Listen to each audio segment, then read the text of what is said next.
Hello viewers, welcome to my channel. তো আজ যে বিষয়টা নিয়ে কথা বলবো সেই বিষয়টা হচ্ছে যে আপনারা কি জানেন আমাদের যে ক্যালেন্ডার সেটা কিন্তু আগে ছিল 13 মাস। এখনও সেটা ইউজ হয় একটাই মাত্র দেশে, সেটা হচ্ছে ইথিওপিয়া। তো এটা আমি পড়ছিলাম যে 1582 খ্রিস্টাব্দে আগে পর্যন্ত মিশরীয়রা এই পেগান ক্যালেন্ডার বলে 13 মাসের ক্যালেন্ডার ইউজ করতেন, যেটা জুলিয়াস সিজার আসার পরে উনি কি চান যে যত রোমান সম্রাট আছে বা ওনাদের ফ্যামিলির অনুযায়ী সেসব নামগুলো রেখে সেইভাবে নতুন ক্যালেন্ডার শুরু করেন।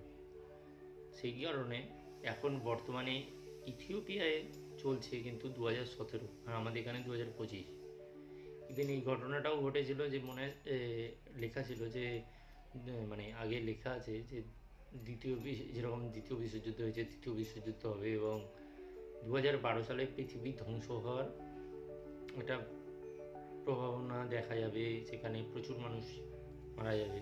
তো সেরকম ঘটনা ঘটেও কিন্তু 2019-এ করোনা আসে এবং তারপর থেকে বিভিন্ন জিনিস ঘটেই যাচ্ছে। তো সেটা অন্য কথা।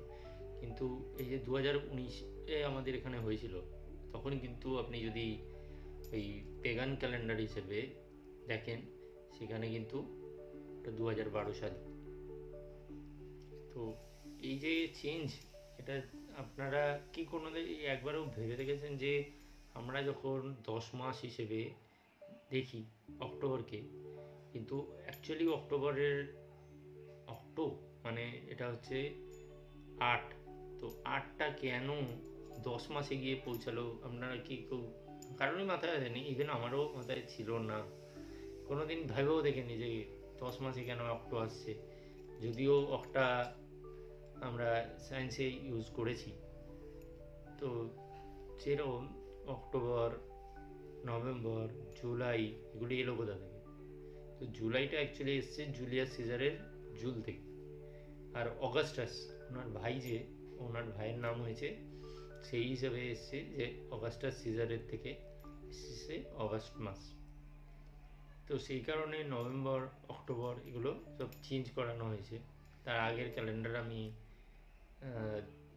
আমার কাছে আছে, আমি দেখেছি, সেটাও আপনাদের সাথে পেছনে শেয়ার করছি।